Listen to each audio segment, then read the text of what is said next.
I'm very good academically. I'm making my parents proud. I'm this model kid in my religion, but I'm really unhappy. Like I don't feel manly. I don't feel like my life will allow me to get the goals that I want, right? And I mean, some of you who probably watch my YouTube videos, you know I'm in love with Kate Upton. And so, you know, I she was like this girl like I always watched, and I was like, oh, you know what? Like, I'm not really allowed to talk to like white girls or like interact with them, but like I really want this girl.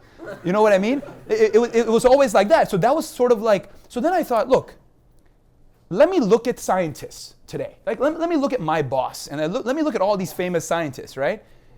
I don't think any of them are gonna get Kate Upton, right? I mean, I'm saying this as it's like a symbol, right? I mean, who gives a shit about Kate Upton, right? But you know what I mean? Like it's just a symbol for me, right? It's this symbol, and so I said, okay, being in this thing where I am very religious, I'm trying to become like the leader of the society, and I'm very good academically, I'm making my parents happy, and I'm like validating myself, I'm getting all this self-esteem boost. This is not gonna get me to my goal. What I need to do is take action where I can actually become more manly. I can become a man, a real man in the world as whatever I thought a man was, right? My interpretation of what a man is. So I finished my PhD. A week after, I go to Vegas. And I started becoming a student of RSD, right? So I moved there, I move in with Todd, and I just become students. So we're going out every day. I mean, imagine, right? A 31-year-old scientist who is in Las Vegas pimping day and night with like just picking up girls at clubs, right? And look, like I haven't like talked to a girl yet. So I don't understand what to say or what to do, or I don't really have white friends yet. So it's kind of like, you need to understand, like just to put things in perspective, I'm in the lab 14 hours a day, 7 days a week. Like I'm the biggest nerd you've ever seen here, right? And I'm trying to publish papers. I'm trying to win the Nobel Prize. You know, like Greg talked about goals. That was my goal, winning the Nobel Prize. That's what I used to write down. And so I'm studying with a guy who's from Harvard, who's trained with a Nobel Prize winner. So I'm like in a legit, very good situation to do that stuff, or at least try to do it. But I realized that that's not what I want to do. So I moved to Vegas, and now I'm getting, again, my brain is changing. I'm changing my brain. I'm developing these habits, right? We talk about habits, the book, The Power of Habit, amazing book. And I'm trying to see, who am I? What's my identity, right? We always talk about identity.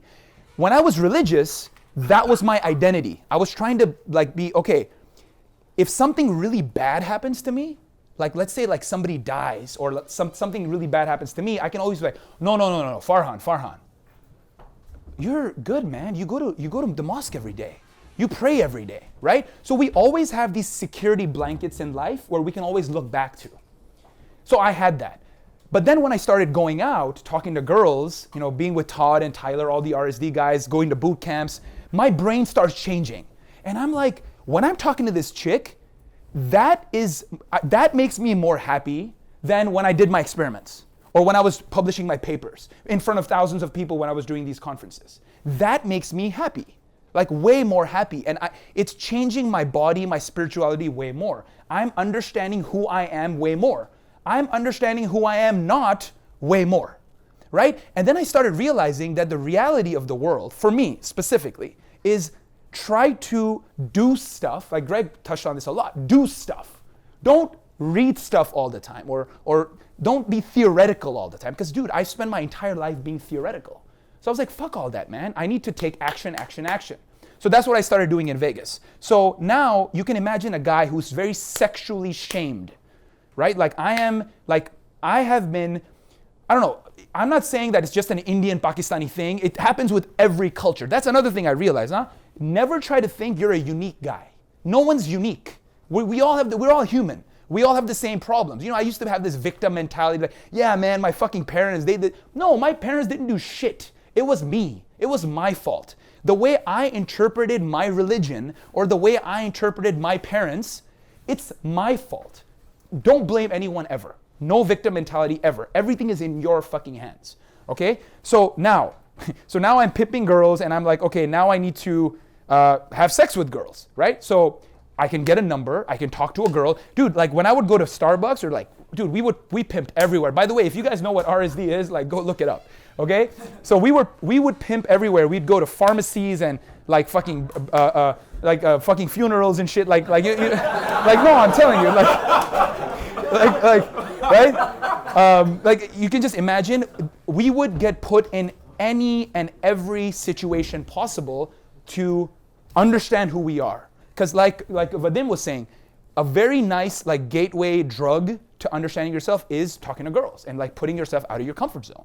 It was weird, but I did it. And all this stomach, churning shit that I was getting, it started going away a little bit. But the thing was, when you're 31 and you're like 31 years of brain change, there's this concept of brain plasticity. The brain changes when you do things, right? So like, for example, in the beginning, I talked about the word fuck. Guys, I would stare at a mirror every day and I would say the word fuck 100 times. Like literally. Because I knew, like, look, I'm a neuroscientist. I understand how to change the brain, right? So I would look in the mirror, fuck. Why? Because every time I said fuck, they were shaming. I got shamed from all those years of being trained that you should not say the word fuck or cunt or bitch or anything like that, right? And I understood that in order for me to learn about who I am and to learn about who I am not, I need to do things I've never done. Because like, yeah, okay, you're gonna set a goal, right? But that goal sometimes limits you, right? Like Greg was saying, you have to be flexible, right? So if I say, you know what, I'm gonna win the Nobel Prize, that limits me, because that's not all I can do in life. A lot of people have goals, but that's not the only thing you could do, right? So be flexible with your goals. Once again, want to thank Brandon Carter for inviting me to the Renegade Summit. I had such a great time. So immense gratitude to you and everyone who came out. I also want to introduce the Testosterone mini class. We haven't launched it yet, but look out for that. It's coming up in the near future. It will basically give you everything you need to know about testosterone. So if you don't know shit about testosterone, this mini class will introduce you to it. And if you already know stuff about testosterone, this mini class will give you some tidbits, some insights, which you don't already know, which I haven't even talked about yet on the Doc Testosterone YouTube channel. So the ultimate thing that you're gonna get from the mini class is you will be able to go on your journey, your path to reclaiming your masculinity.